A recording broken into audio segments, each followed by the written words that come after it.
Egypt. Birthplace of one of the most enigmatic civilizations in history. The Pyramid Tombs and the Valley of the Kings, the final resting places of powerful pharaohs. Of the possible 63 tombs in the valley, there is one that outshines the rest and has captured the world's imagination. The tomb of Tutankhamun. The boy king was just 18 years old when he died. But his priceless golden treasures have made him the most famous pharaoh of all time. His funerary riches have been displayed all over the world. But now they are all coming back to Egypt. Cairo. In the shadows of the Great Pyramids, engineers are building a $1 billion museum and research facility.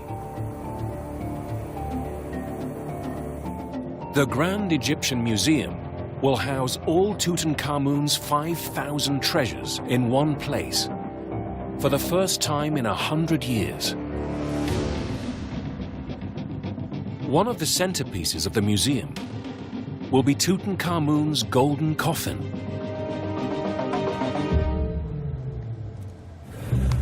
Ahmed Abdrabu is leading the research process to get it ready. I must be very careful.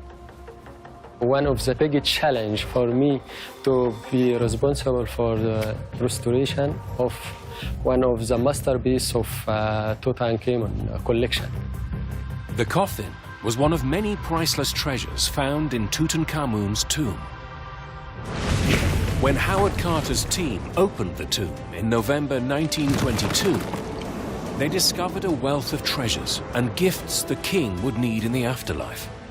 6 disassembled golden chariots, his throne, and provisions of food and wine. Concealed behind a false wall was a stone sarcophagus protecting a gold-plated coffin. Inside it, 2 more coffins, the innermost made of solid gold and covered in gemstones. And inside that, the mummy of Tutankhamun, wearing a magnificent death mask, the most famous find in all of Egypt. Ahmed needs to discover how the ancient artisans built Tutankhamun's golden coffin. The inside is made of wood, but the outside is covered with a thin layer of precious gold. Must be very, very careful because I am working on one of the masterpieces. Under the lens, Ahmed discovers an extraordinary secret. The thickness of the gold leaf, it ranged between 14 and 18 micron. The ancient artisans could craft gold as thin as shrink wrap. But to get a flawless finish, they could not apply the gold directly onto the uneven, chiseled wood. Ahmed investigates closer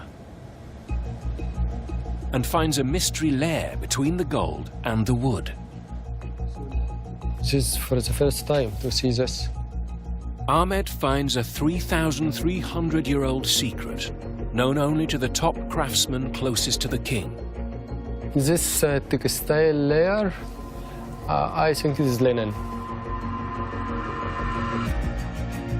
The ancient craftsmen used linen bandages to smooth out the jagged wood and create a perfect finish for the thin gold. Almost 3,500 years later, we are still solving the mysteries of Tutankhamun. Ahmed is on the hunt for more clues.